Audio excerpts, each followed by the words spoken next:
चलिए गाइस चलते हैं और बात करते हैं Coulomb's law in vector form. So guys अगर मैं कूलम्स लॉ की बात करूं तो कूलम्स लॉ कहता है if we have two point charges body तो उनके बीच में फोर्स ऑफ अट्रैक्शन भी होगा, फोर्स ऑफ रिपल्जन भी होगा। तो जितना फोर्स दो चार्ज बॉडी के बीच में लगता है गाइस वो फोर्स कितना होता है? वो फोर्स को अगर मैं मैग्नीट्यूड की फॉर्म में लिखूं तो वो फोर्स होता है guys 1/4 pi epsilon q1 q2 upon r square. मतलब इतना फोर्स जो होता है वो दो चार्ज बॉडी के बीच में लगता है। और ये जो फोर्स है गाइस ये फोर्स ऑफ अट्रैक्शन भी हो सकता है, फोर्स ऑफ रिपल्जन भी हो सकता है। वो डिपेंड करता है कि हमने जो दो चार्ज बॉडी ली है वो लाइक चार्जेस हैं या फिर अनलाइक चार्जेस हैं। तो इतना फोर्स दो चार्ज बॉडी के बीच में लगता है। इसी फोर्स को अगर मैं वेक्टर फॉर्म में लिखूं, वेक्टर फॉर्म क्यों कह रहा हूं? क्योंकि आपको पता है कि जो फोर्स है वो एक वेक्टर क्वांटिटी है। फोर्स जो होता है वो एक वेक्टर क्वांटिटी है। तो अगर इस इक्वेशन को मैं वेक्टर फॉर्म में लिखूं तो कैसे लिखूंगा? ये ना हमारे पास वेक्टर फॉर्म फोर्स का, तो ये होगा 1/4 pi epsilon q1 q2 upon में r स्क्वायर। और यहां पे आ जाएगा एक यूनिट वेक्टर गाइस। तो यहां पे आ जाता है एक यूनिट वेक्टर। यूनिट वेक्टर क्या होता है गाइस? यूनिट वेक्टर वो वेक्टर्स होते हैं जिनका मैग्नीट्यूड 1 होता है, जिनका मैग्नीट्यूड 1 होता है, या फिर आप कह सकते हैं जिनका मैग्नीट्यूड यूनिटी होता है। और इनका फॉर्मूला होता है unit vector is equal to r vector upon में मैग्नीट्यूड ऑफ r। ये आपने 11th क्लास में पढ़ा होगा गाइस। सो अगर मैं फोर्स को वेक्टर फॉर्म में लिखता हूं तो उसके पास आ जाता है एक यूनिट वेक्टर। तो चलिए बात करते हैं Coulomb's law in vector form की। कूलम्स लॉ कहता है कि सपोज मानिए आपके पास दो चार्ज बॉडी है और दोनों के दोनों लाइक चार्जेस हैं। लाइक चार्जेस आपस में क्या करते हैं? रिपेल करते हैं। तो सपोज मानिए आपके पास एक q1 है जो पॉइंट a पे रखा है और एक आपके पास चार्ज है q2 जिसे मैंने पॉइंट b पे रखा है। इन दोनों के बीच की डिस्टेंस, इन दोनों के बीच की डिस्टेंस क्या है गाइस? r। इन दोनों के बीच की डिस्टेंस है r। अब ये दोनों लाइक चार्जेस हैं तो q1 क्या करेगा? q2 को रिपल्जन देने की कोशिश करेगा और इस डायरेक्शन में देगा। तो ये डायरेक्शन क्या हो जाएगी? मतलब इस डायरेक्शन में इस पे फोर्स लगेगा और ये फोर्स कहलाएगा F21। ये F21 क्या है गाइस? अगर मैं बात करता हूं यहां पे F21 की, तो F21 है force on charge q2। Charge q2 किसकी वजह से लग रहा है? ड्यू टू q1 की वजह से। मतलब अगर मैं बात करता हूं F21 की, तो F21 क्या है? F21 वो फोर्स है जो q2 पे लग रहा है। किसके वजह से लग रहा है? q1 की वजह से। इसलिए q1 क्या करेगा? q2 को उस डायरेक्शन में धकेलने की कोशिश करेगा with the force F21।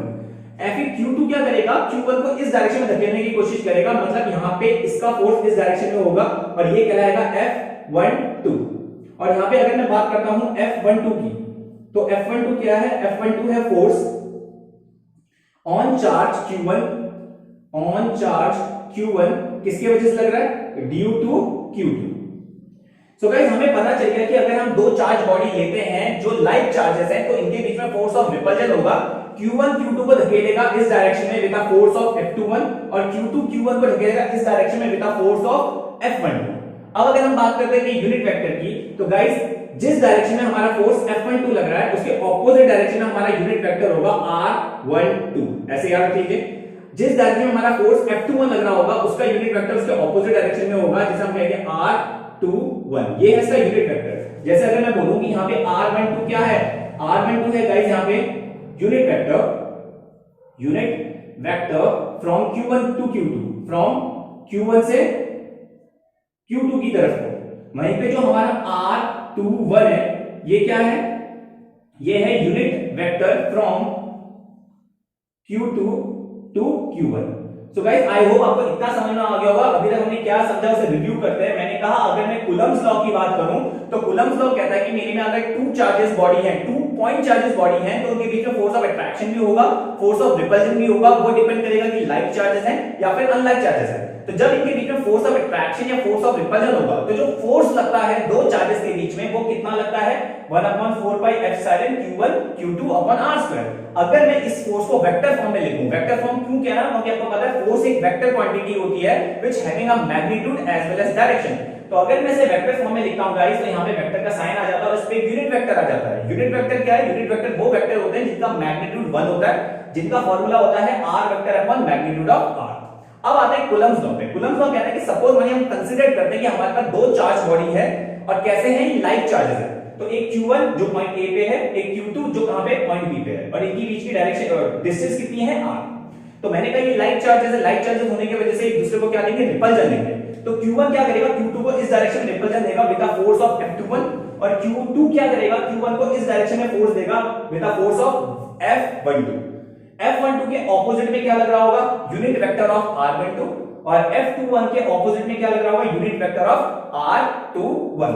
I hope आपको इतना समझ में आ गया होगा। चलिए मूव करते हैं और बात करते हैं Coulomb's law in vector form की। सो गाइस, अगर मैं आपसे पूछता हूं कि बताइए यहां पे F12 फोर्स कितना रहा होगा, तो आपको पता है फोर्स की जनरल इक्वेशन होती है 1/4 पाई F sin Q1 Q2 upon R²। और अगर मैं सिर्फ वेक्टर फॉर्म में लिख रहा हूं तो यहां पे इसका यूनिट वेक्टर आएगा। यूनिट वेक्टर इसकी डायरेक्शन में कौन है, देखिए ये डायरेक्शन है फोर्स की, जो F12 है, और F12 के अलोंग में कौन सा यूनिट वेक्टर आ रहा है, R21। तो यहां पे आ गया हमारा R21 वाला यूनिट वेक्टर, इसे मान लेते हैं इक्वेशन 1। वहीं पे अगर मैं आपसे पूछता हूं कि बताइए जो फोर्स लग रहा है Q2 चार्ज पे Q1 की वजह से वो कितना होगा, आपको पता है वो होगा 1/4 पाई F sin Q1 Q2 upon R², और इसकी डायरेक्शन है ये, तो इसके अलोंग में कौन सा यूनिट वेक्टर चल रहा है, R12। तो ये रहा R, ये रहा 1, ये रहा 2, और ये हो गया हमारा यूनिट वेक्टर।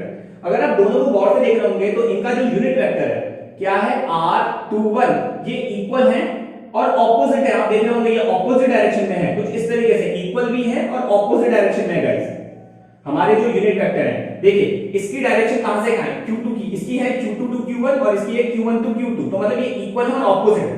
तो अगर मैं इस R वेक्टर की जगह पे ये वाला R वेक्टर देता हूं इक्वेशन 1 में, तो हम क्या करते हैं, इसे पुट कर देते हैं इक्वेशन 1 में, पुट इन इक्वेशन 1। जैसे ही मैं इसे इक्वेशन 1 में पुट करूंगा आप देखेंगे कि यहां पे हमारा चल रहा है F12 जो एक वेक्टर फॉर्म में मैंने लिखा 1/4 पाई F sin, ये हो गया आपका Q1, ये हो गया आपका Q2, ये हो गया आपका R², और यहां पे R21 की जगह पे मैंने क्या डाल दिया, माइनस ऑफ R12 वाला यूनिट वेक्टर। जैसे ही मैंने माइनस डाला तो आपको पता है यहां पे आपका F12 जिसे वेक्टर फॉर्म में लिख रहा हूं, ये माइनस आ गया बाहर। जैसे ही माइनस बाहर आएगा इस पूरे फोर्स को मैं क्या लिख सकता हूं, इस पूरे फोर्स को मैं लिख सकता हूं F21। तो गाइस ये हो जाएगा F21। तो आपने यहां पे एक चीज देखा कि जब हम कूलम्स लॉ की बात करते हैं तो कूलम्स लॉ में हमने लाइट चार्जेस लिए थे, और लाइट चार्जेस के बीच में क्या हो रहा था, फोर्स ऑफ रिपल्जन हो रहा था। और वो फोर्स कौन कौन से थे, F12 F21, और ये दोनों फोर्स क्या होते हैं गाइस, इक्वल और ऑपोजिट होते हैं। इसलिए आपने देखा कि जो आपका आउटपुट निकला वो ये था कि जो फोर्स लग रहा है Q1 पे ड्यू टू Q2, और जो फोर्स लग रहा है Q2 पे ड्यू टू Q1, वो कैसे हैं, इक्वल हैं और ऑपोजिट है। तो गाइस ये था Coulomb's law in vector form. I hope आपको समझ में आ गया होगा। अगर समझ में आ गया तो please be connected with me, ताकि आगे आने वाली सीरीज में आपको कोई भी प्रॉब्लम ना हो। तब तक के लिए थैंक यू सो मच।